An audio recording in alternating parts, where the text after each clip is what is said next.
you and Pastor Josh. By the way, I want to say hi to Pastor Josh.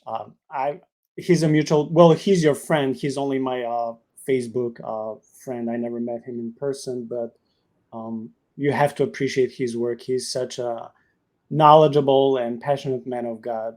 Mm. So I want to thank him for all his work. I like how he went to this theological dictionary of demons and deities, and he found some when he went to search the Lilith description, he found some very interesting things that scholars describe. Like you said, in Psalm 91 verses 5 and 6, Lilith is mentioned as the terror of the night, just like in Isaiah 34 14, a night bird, an owl, a female demon.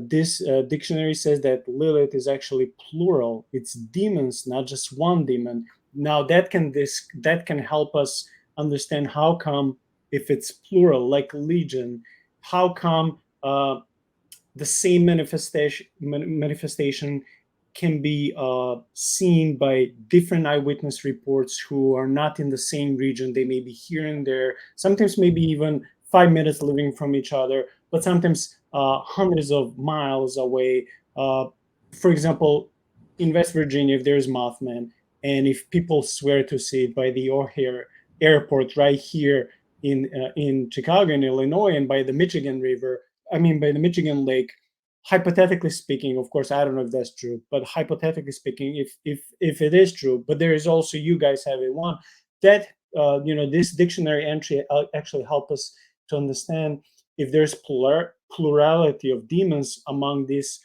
I don't know if we can call it an entity or like a regional entity. This helps us to understand how this can work.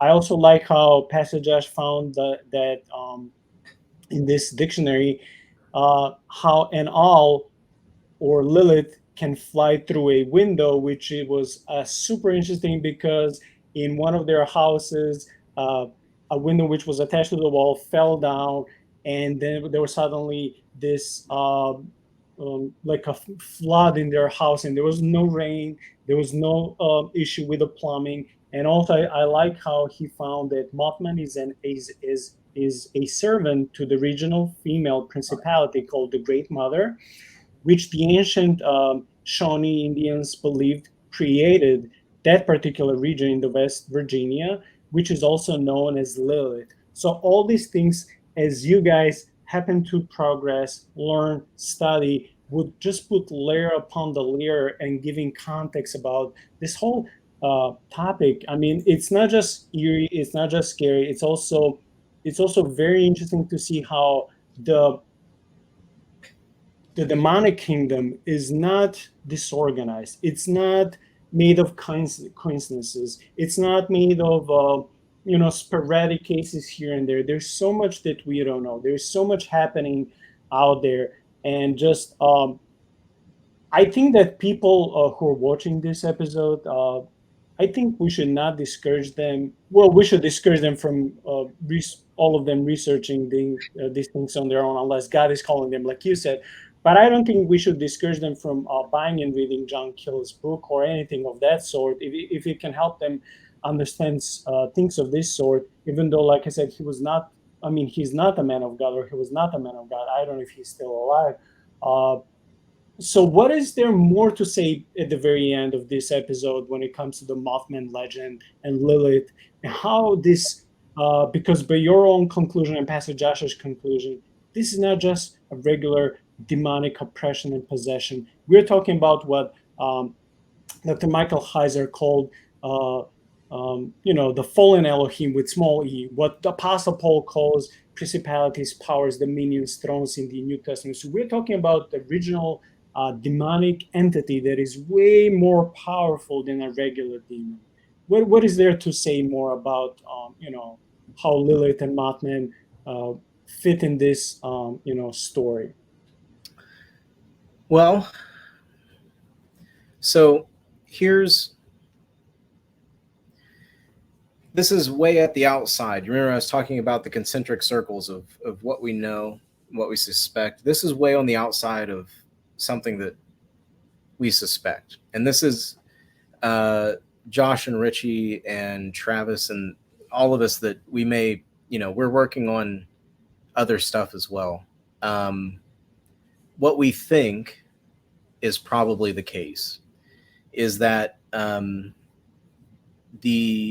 is a principality over that part of Appalachia, that it shares a lot of archetypal imagery with this Lilith archetype.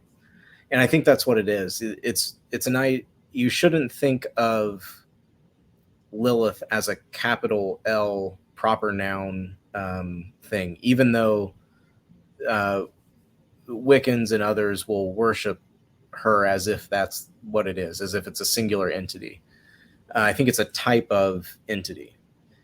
And that principality that behaves according to that archetype was named by the Shawnee Kokumthena,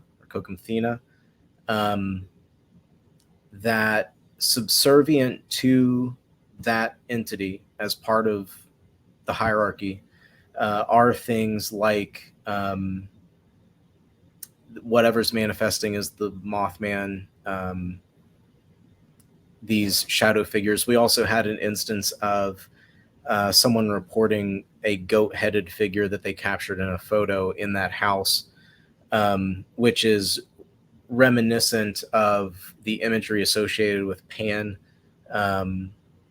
and Bacchus and the fawn, this sort of wilderness, god of the wilderness thing, which, again, if you read Heiser, Pan had a temple built at the base of Mount Hermon, which is where Christ takes Peter when he says that you're Peter, and upon this rock I'll build my church, and the gates of hell won't prevail against it.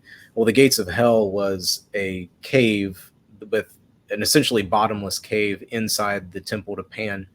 So anyway, I love throwing that story out anytime I can, because I like Jesus pronouncing victory over it, just staring. But anyway, so I think there's a principality there in Appalachia, probably that behaves according to the Lilith archetype, and is one of the reasons that like Wicca actually arises out of, like, one of the big resurgences that kind of births Wicca, I believe was in the 1980s, and occurred in Eastern Kentucky and sort of in the same, stretch of mountains in the same kind of area.